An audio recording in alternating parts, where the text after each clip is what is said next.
Hello and welcome to the show. I am Michael Neal. Adam Sessler has the night off because he won't return my calls and doesn't know the show exists. In this episode, we'll look at Battle High and see how it defends its title as GameMarx Game of the Week.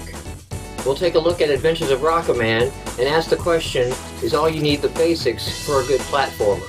And we'll go back into the archives and look at one of the games that we looked at on our very first show, Pinga's Peril, and give it a proper review.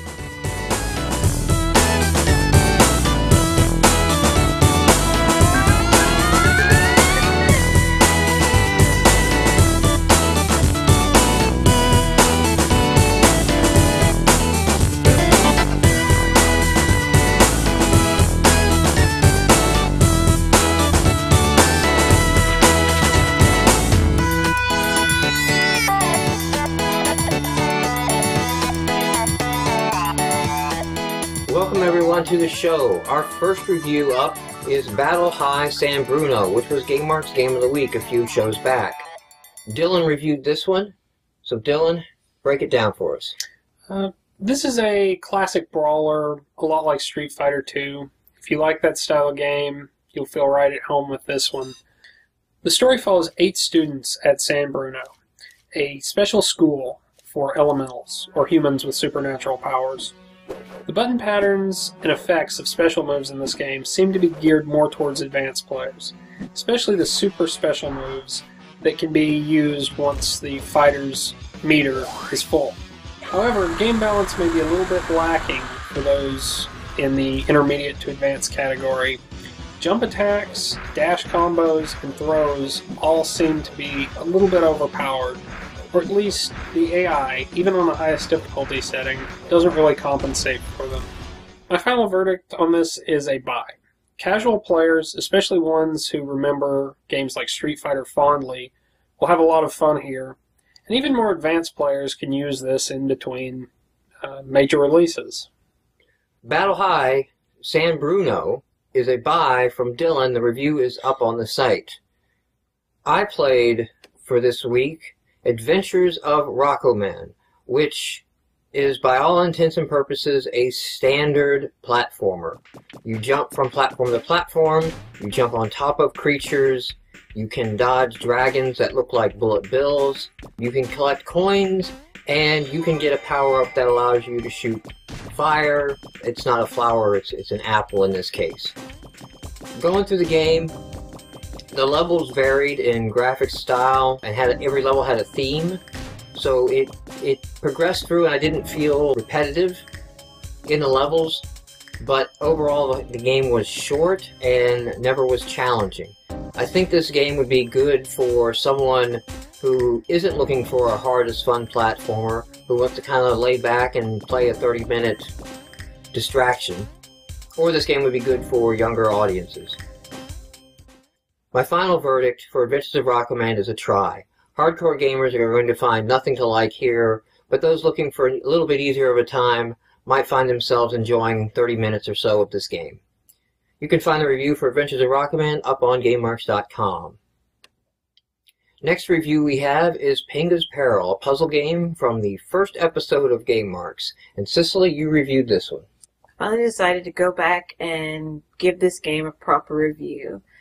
Its controls are rather good for the Xbox controller. The D-pad functions reasonably well. It gets noisy because you try to use the buttons by single presses if you're trying to get the precision out of it, but that's fine for the most part. The game's based on an online game where they had some pets or whatnot that are called freaky creatures. And Pinga is one of the mascots. You can just go to their website, freakycreatures.com, and just check that out if you want to look at what it looks like. I decided that this game was a try because it's not any better than when I first tried it, but it's not any worse. It's a solid game and deserving of a good try. So that is Pinga's Peril, and the review is up on the site. It's the time of the week where we run down the new releases on Xbox Live Indie Games for the week. On the show, we go down our top 5 choices. If you want to hear all of the new releases, check out our podcast at GameMarx.com. The first game we have up this week is Zombie Football Carnage, Action and Adventure, Milkstone Studios. I think you said it best, Dylan. What's football about this game? Yeah, I expected this to be an actual football game, and It's it was not. some hybrid dual-stick shooter. It's not even dual stick. It's not dual-stick. It's one stick, played like a dual-stick shooter. Seems to auto-aim for you, but I'm not exactly sure. General direction, it'll aim. You can toss the football at people. And kill them. Or you charge. And they toss it back? No, you're not catching it. You're just throwing it out. It does a little It's definitely a boomerang. shooter. It's a little shooter. It's kind of a survival shooter. Just you have waves and just try to get through as long as the waves as you can. It had a wonderful art style. Yes. It has power-ups to collect as you go through the levels. And there's a shop system. There's a shop, which is pretty cool, that you can buy on there. I like that when you picked up power-ups that they went into slots 1, 2, and 3, so B, X, and Y held 3 power-ups for you, so you can kind of hold on to one for a while and then use it. They seem to be different categories of power-ups each. That could have been. They could have just been going into that one camera.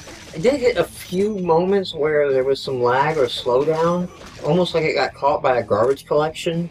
It didn't happen often, and it never seemed to really distract from the gameplay, but it did seem that this might have a little glitchiness in it for anybody that plays that game. Our next game of the week is Hurdle Turtle Level Pack number 1. So, this is Sports and Recreation. This feels like we just played this game. Yeah, and it was called Super Tank Run. This time you're jumping. Even down to the retro art style. The retro art style, I think this is just one of a case because they came out so close back to back that 2 developers kind of had that similar idea and went down the same path and then wound up releasing the same idea. I don't think one saw the other and went there. They played differently. I didn't like Super Tank Run because it had some graphic blur issues. It moved a little too fast for me. So a turtle seemed to be more of my pace. Like the little turtle starts out a lot slower and it takes a lot longer to get up to speed. I kind of enjoyed this one a lot more. It felt a lot less like you needed super precision since you didn't have a lane that you had to be in. And as long as you didn't try and press a button, you tap button to jump rather than pressing it to make sure that it jumped, then you were fine. Yeah. I actually had the opposite problem you did. I felt like it took too long to speed up to playable speed. Although, when you get up to that speed, it kind of does go too fast at a certain point. And I actually did like the individual lanes that Super Tank Run had because... You didn't like the freedom of... because in the lanes... There was no ambiguity. And you're not going to hit. Right. Exactly. So, different strokes for different folks. I guess some people like tanks, some people like turtles. Yep. Our next game is Angry Birds. Whoops, wait. No, I'm sorry. Fishcraft. Minecraft? World of Warcraft? What? This, in more than one way, is a clone of Angry Birds, and I do not feel wrong in the slightest saying that, down to the art style of the game. Down to the icons. The red fish, yes, it has the icons of the mobile, iPad, and iPhone Angry Birds game. Not quite, but you don't need icons on... No, it doesn't make sense. In a sense. But the red bird is the standard bird. The yellow bird is the speed-up bird. The fish. The red fish, the yellow fish. The black fish is the bomb fish. And then there's a fish that will shoot. It's actually a ball of yarn that goes down and explodes rather than an egg that explodes. And then that's a flying fish. And then there's another fish that's in tank bowl, and the 3 goldfish shoot out like the other 3 birds. Yeah, it plays okay. It plays better than the other game that we reviewed. Onager, yeah, a few weeks ago that had a kind of awkward control scheme. This one seems to do a little better, but I found myself very annoyed by the game controlling the camera, and that I couldn't always fit the entire game screen level into the television. Because when you're on an iPad or an iPhone or your Android phone, you kind of need to zoom in to see what's going on. So it's okay that the camera kind of moves around for you. But when you're playing on a 40, 50-inch television set, I have more than enough room to see everything all at once, and I found myself disoriented. I didn't know how much I wanted to adjust the cannon because you kept taking me out of being able to watch my fishy in flight hit the cats. Although it is more believable that cats are evil because their eyes seem to flash red every so often. It's kind of evil.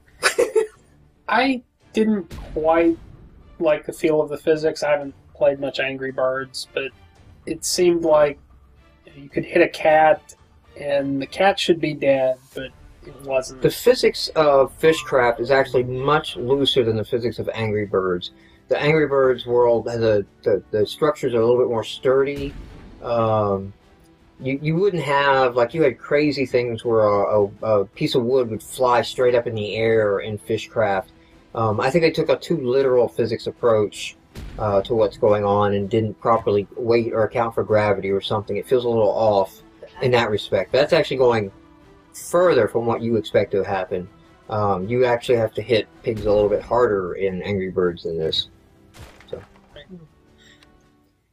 our next game for this week is called Toy Cars, Racing and Flying. And this, when I fired it up, reminded me of Micro Machines, but then also reminded me of Nintendo RC Pro-Am from the classic NES days. And I kind of dug it.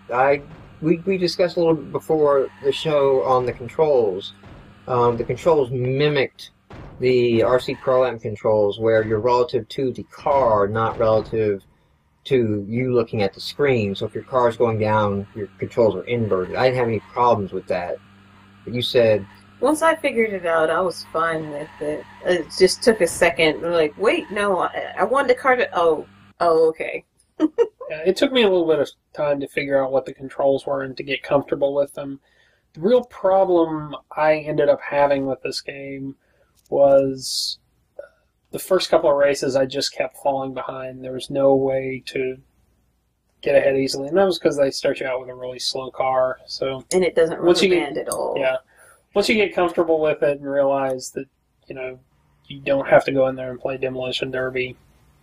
Yes, you're definitely best just trying to race and not try to knock other cars out or do anything like that. I didn't see any kind of power-ups or pickups for any kind of combat system, any kind of Mario Kart type play, so it looks like just pure racing. I did get stuck on the level design a couple times. Like, I would get caught by a corner or something harder than I thought. And some of the jumps seemed like you could never make the jump properly. Like, every time you'd make the jump, your car would land funny and you would lose control. That might have been intended, though, because it was kind of going for, like, cars, matchboxes, or Micro Machines racing around a pool table or something. It seemed like the cars, if you wanted to make the jump, you had to make it either really slow for some of the cars who don't have very good drift, or you had to be going faster than what my car could do. Definitely. So the trial limited you, to the time that you had and the amount of money that you were raising to check out the other cars and see how they handled. But it seemed okay overall. Yeah, the environment was really neat. Our last game for this week is Arcane Brawlers. It's action and adventure. This is a competitive dual-stick shooter with kind of a twist in that instead of just being able to shoot, you have spells, and quite a deep and complex system for casting the spells. So you can push one of the buttons, A, B, like they control elements, I think. So they're mapped to elements, being so you could do the water element or the earth element or the fire element. And you could hit that and then shoot that weapon for a little bit. But then you could tap it rapidly and build up a power charge of that weapon and shoot it into a much more devastating version. Then you could power up a weapon and hit the right or the left bumper, I think it was. Yeah. And store that weapon and queue it up, and you could queue up multiple ones and then unleash them for combo attacks in there. It was pretty confusing, and in the short time we played it, I really didn't understand what I was doing. It does look like you could spend some time and do this.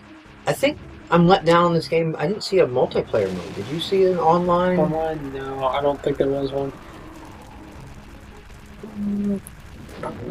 I mean, it had a practice mode where you go against the computer, which just seemed to be never-ending combat against the computer. So it really requires multiple people, and when that's required, it would be nice to be able to, play this game online. I don't know. What do you guys think? I didn't like it when I first played it because I played it by myself and was just like, this kind of sucks. Don't know what's going on. Don't really care either. Too far away. Oh, I killed him. Oh, he killed me. Oh, whatever. And then when we played together, I was like, oh, this is cool. I won. Yeah, it was hard to tell what was going on, especially because everything's so fast-paced. Trying to combine elements gets kind of confusing, and you're just we're having moments where we're all kind of in our own little corners, powering ourselves up, and kind of like a mutual pact of like, don't shoot while I figure out the controls. Yeah. Although you did try to kill me with fire, and I managed to kill you through the fire. And some of the most devastating combos, like there's one where you can have a boulder fall down on the playing screen. They're very hard to control where they go, so... Yeah, there's a lot of randomness. You killed yourself with it? I may have. Okay, so that is the top 5 games available on Xbox Live Indie Games this week. And now it is the time of the show where we figure out which one is our game of the week. This might be a difficult week. I think I'll go first and throw out my thought. Always the danger is to throw it first, and everybody else gets to, judge you for it.